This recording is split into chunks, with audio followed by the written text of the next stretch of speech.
Sa patuloy na pagpapaigting ng ugnayan ng kapulisan, komunidad at pagsusulong ng community-oriented policing, matagumpay na isinagawa ng 2nd Isabela Provincial Mobile Force Company ang revitalized police sa Barangay Salay, San Agustin, Isabela. Pinangunahan ang programa ni Police Brigadier General Mariano C. Rodriguez, Regional Director ng Police Regional Office 2, at Police Colonel Manuel B. Bringas, Provincial Director ng Isabela Police Provincial Office, kasama ang mga opisyal ng 2nd IPMFC, mga kinatawan ng lokal na pamahalaan, iba pang stakeholders at mga residente ng barangay.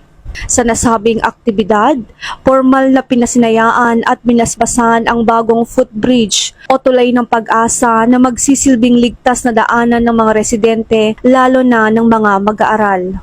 Kasabay rin ito ang blessing at turnover ng daycare center, pamamahagi ng bookshelves at mga aklat upang suportahan ang maagang edukasyon ng mga kabataan, turnover ng material recovery facility bilang bahagi ng pangangalaga sa kalikasan at pagsasagawa ng optical mission na nagbigay ng libreng konsultasyon at salamin sa mga benepisyaryo.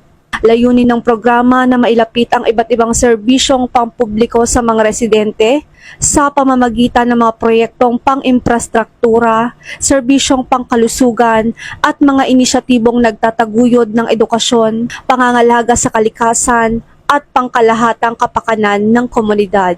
Para mas mapalapit kayo at matugunan ang mga pangangailangan nyo. And now, yung mga proyektong binanggit kanina ay isa lang po ito.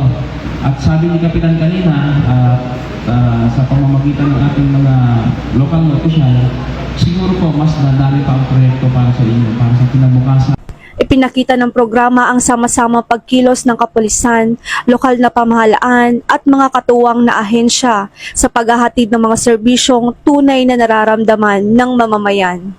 Patuloy naman ang Police Regional Office 2 at Isabela Police Provincial Office sa pagpapatupad ng mga programang nagpapalakas sa ugnayan ng pulisya at komunidad, alinsunod sa adhikain ng bagong PNP para sa bagong Pilipinas, serbisyong mabilis, tapat at nararamdaman. Mula rito sa Barangay Salay, San Agustin, Isabela, ako ang inyong PNN correspondent, Police Corporal Sara Jane B. de la Cruz, nagbabalita para sa Police News Network, alagad ng batas, tagataguyod ng balitang pulis.